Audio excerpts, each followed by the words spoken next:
Hello and welcome to this video on comparative advantage.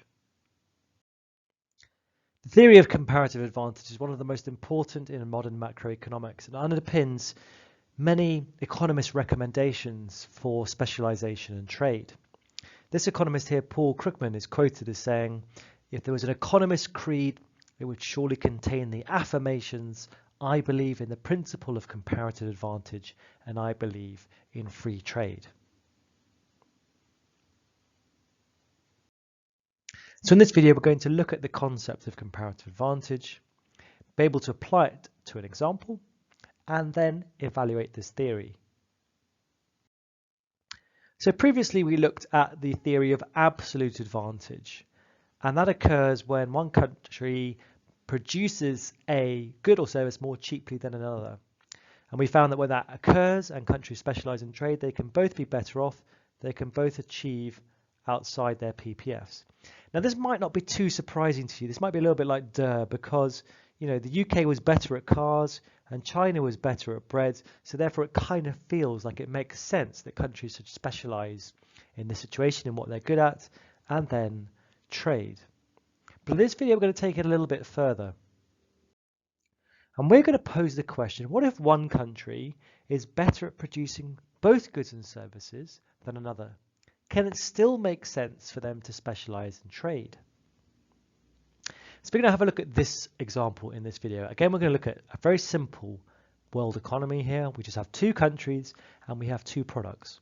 And this shows us the production possibilities in one day. In the UK, they could produce 12 cars or 3 loaves of bread. And in China, they could produce 16 cars or 8 loaves of bread. So this gives us the production possibility frontier. For the UK, it could do 12 or 3. Or for China, it could do 14 or 8. Now, what we see very clearly straight away is that the China has the absolute advantage in both the production of cars and bread. So China has the absolute advantage in production of both cars and bread. And this is the key question that we're posing here as economists. Does it still make economic sense for the UK and China to specialize in one product, either cars or bread, and then trade? Can they both achieve consumption outside of their production possibility frontiers? Or is it going to be impossible for China to do that? And this question was posed by a 19th century economist called David Ricardo, and he came up with the concept of the theory of comparative advantage that shows why countries may still specialize and benefit from trade. He addressed this question and concluded both countries could still benefit from trade and specialization if the relative costs of production differed, i.e. it wasn't important if one country was better at both. It was important if one country was better at producing one item relative to the other items it could produce. So he defined comparative advantage as existing when a country is able to produce a good more cheaply relative to the other goods it produces than another country. The theory of comparative advantage suggests that countries will still find it mutually advantageous to trade if the opportunity cost of production of goods differs.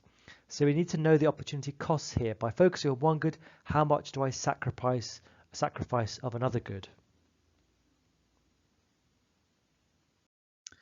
So let's go back to our example here of the UK and China, where China has the absolute advantage in both. And so we can compare our final scenario. We're going to have a look at a scenario here where there's no specialization and no trade. If the UK was to spend half a day producing cars and half a day producing bread, it could produce 6 cars and 1.5 loaves of bread. China, in one day, spending half their time on each, would produce 8 cars or 4 loaves of bread. So this is what these countries could have. They'd be halfway along their PPFs if they didn't specialize, if they were just self-sufficient, produce both goods. Now we're going to find out which country and see if countries here possess a comparative advantage in the production of a good or service. So a reminder, the comparative advantage exists when a country is able to produce a good more cheaply relative to other goods produced domestically in comparison to another country. Countries will still then find it mutually advantageous to trade if the opportunity cost of production of goods differs. So a reminder, here are our production possibilities, 12 or 3, and in China 16 or 8. And in order to work out what something costs to produce relative to other goods that are being produced, effectively we're asking to find out what the opportunity cost is.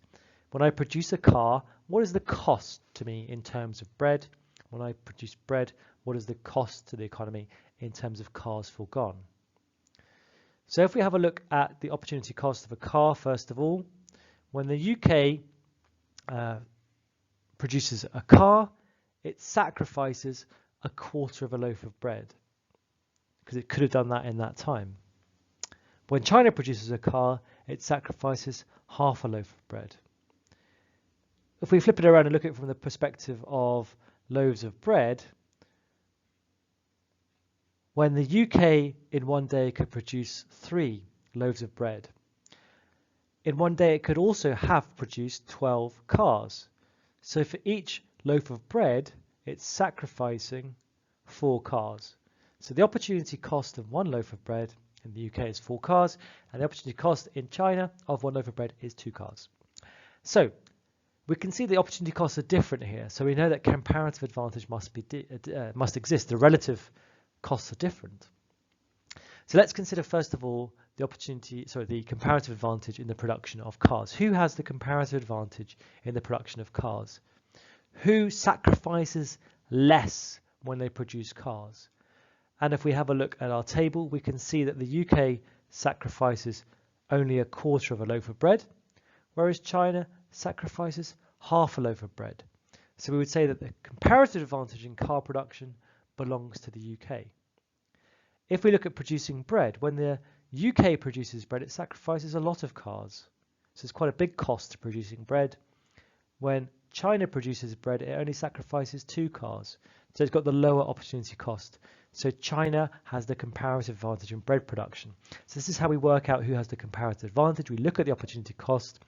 If you have the lowest opportunity cost for that good or service, you have the comparative advantage. So UK has the comparative advantage in car production. China has the comparative advantage in bread production. And the theory of comparative advantage states that countries should specialize in those goods, and then through trading, they can be better off. So the UK is going to specialize in car production, and so just produce 12 cars. China is going to specialize in bread production, just produce 8 loaves of bread. And then we're going to split them. We're going to trade, and we're going to trade it like this. The 8 loaves of bread are going to be spread out, 3 to the UK and 5 to China. And the 12 cars the UK has produced, 7 are going to go to China and 5 are going to stay in the UK. So has this worked? By specializing in trading, have we actually managed to achieve better than these countries could do individually? Well, a reminder of our production possibility frontier that demonstrates, underpins all this. And here are our PPFs. In the first situation, in our self-sufficient scenario, we said that the UK could be at this point on its PPF, 6 cars and 1.5 loaf of bread, and China would be at this point on its PPF, 8 cars and 4 loaves of bread. And the question is, when we specialized in trade and we came up with this solution, are these positions on the PPFs, or have both countries managed to achieve positions outside? So first of all, let's have a look at the UK. The UK has 5 cars and 3 loaves of bread. So that would put the UK here. So we can see outside its PPF.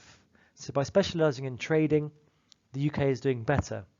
The real big question, though, is will this be the same for China? We gave China 7 cars of the 12 being produced and 5 loaves of bread, which would place China here.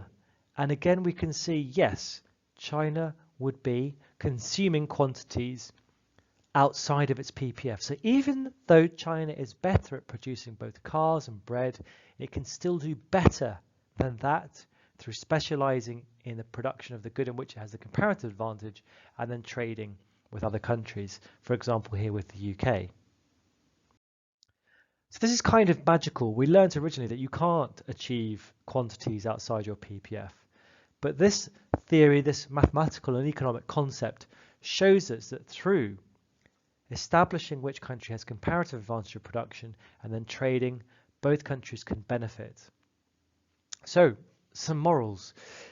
China had the absolute advantage in the production of both cars and bread. However, it was still beneficial to specialise in trade with the UK because comparative advantage existed. Both countries managed to consume quantities of goods that they could not make themselves given the available resources. The UK was relatively better at making cars than bread, and China was relatively better at making bread than cars. Both of them possessed a lower opportunity cost. So this underpins much of the rationale why economists promote free trade. Specialization between developed and developing economies, between Germany and Chad, between the UK and China.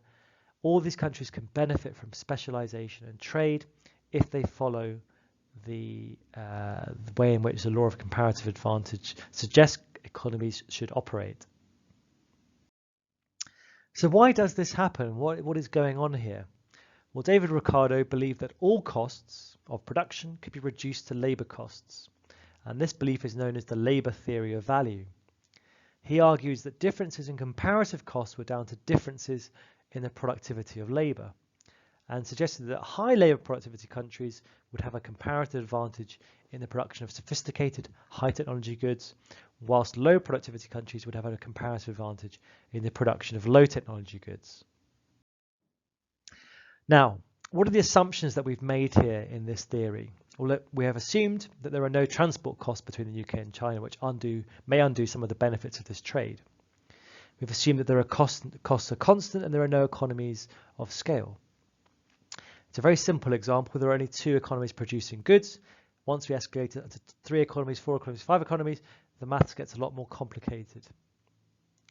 We've assumed that bread and cars produced in the UK and China are homogeneous, are identical in quality.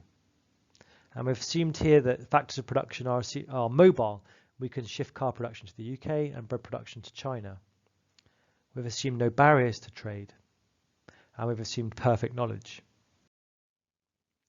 Some additional notes. When we draw the two countries' PPFs, we can tell straight away whether comparative advantage is going to exist or not, because if they have the same gradient, then the opportunity costs are the same and no country will have a comparative advantage. Remember, if the opportunity costs are the same, there is no comparative advantage.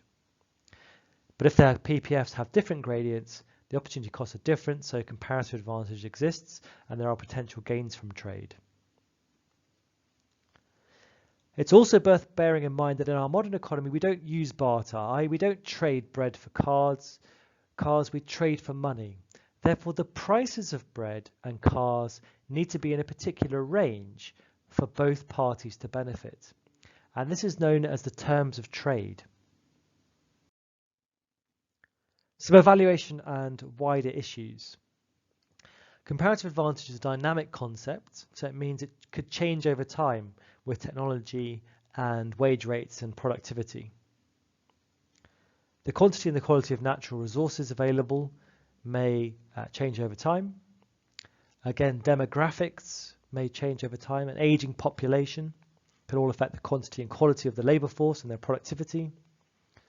Capital investment, including in infrastructure, can affect labour productivity and therefore whether a country retains a comparative advantage in a particular good. Investment in R&D, fluctuations in the exchange rate, things like tariffs, subsidies and quotas can create artificial comparative advantages. Non-price competitiveness issues like design, reliability and quality of after-sales support might also influence the decision on whether or not to trade. Institutions, including banking and legal systems, will also have an impact on whether comparative advantage changes over time. So in this video, we've looked at the concept of comparative advantage and we've applied it to an example. We finished off by evaluating this theory. That's it. Thanks very much for listening.